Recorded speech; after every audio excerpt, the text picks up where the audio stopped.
So I'm going to be going over the Medical Aid in Dying or Death with Dignity bill.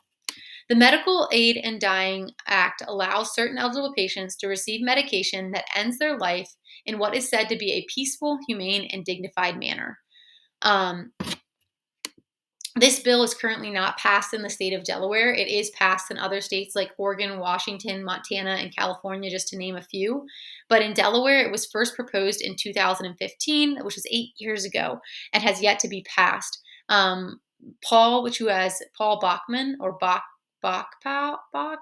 has has proposed this bill multiple times and most recently proposed it in 2023 in May and has still pending at this time. And that is House Bill 140, Delaware Medical Aid in Dying Bill.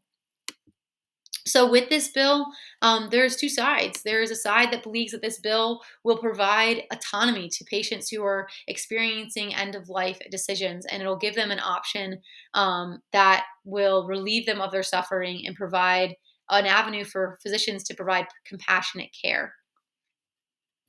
There's another side of the argument where people are concerned about the ethical concerns regarding this bill and the potential for abuse and patient safety. They use the term slippery slope, that allowing a bill like this to pass begins a slippery slope into a direction that isn't optimal for our society as a whole. Personally, I tend to waver towards the direction of being highly concerned for a bill like this to pass. Um, My concerns are concerns of discrimination, concerns of upholding and maintaining guidelines that over time I feel like will not be upheld properly and in turn lead to patient abuse and lack of patient safety. One of my major concerns is the inaccurate life expectancy diagnoses, and that I think it's completely unrealistic for um, doctors to be able to provide an accurate diagnosis that a patient is going to base life or death on. I think that's a major concern of mine.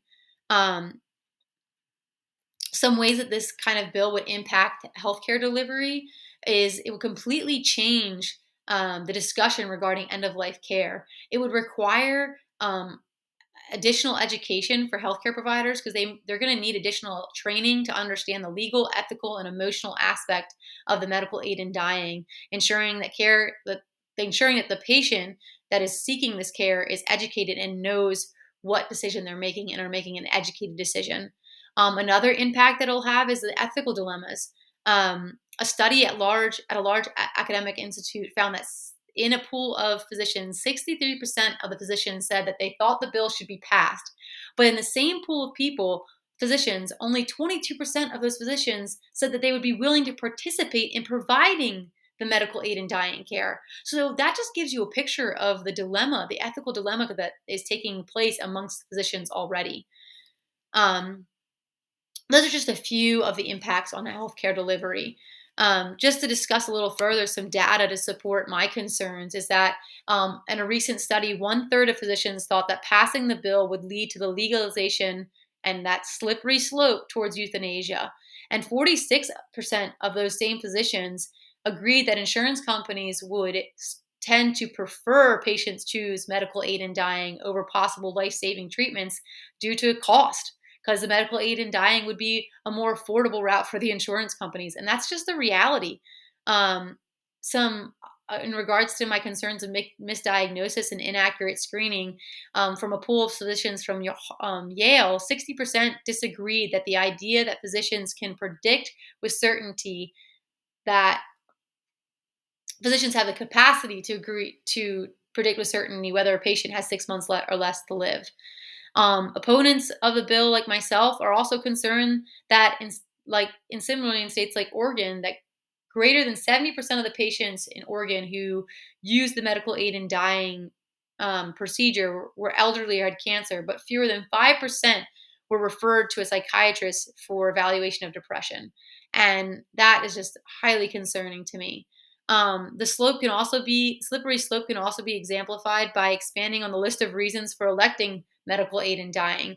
The House in Oregon already put forward a bill which seeks to expand the word ingestion for legal medication to any means. They want to change it to any means, and also propose to expand the definition of terminal disease to include a degenerative condition that at some point in the future might cause death. that just broadens the spectrum way too big for my comfort level. And that's the kind of things that bring concern to my heart as a nurse. So know I probably went over 5 minutes. I did my best to encapsulate all the information. And thank you so much for listening.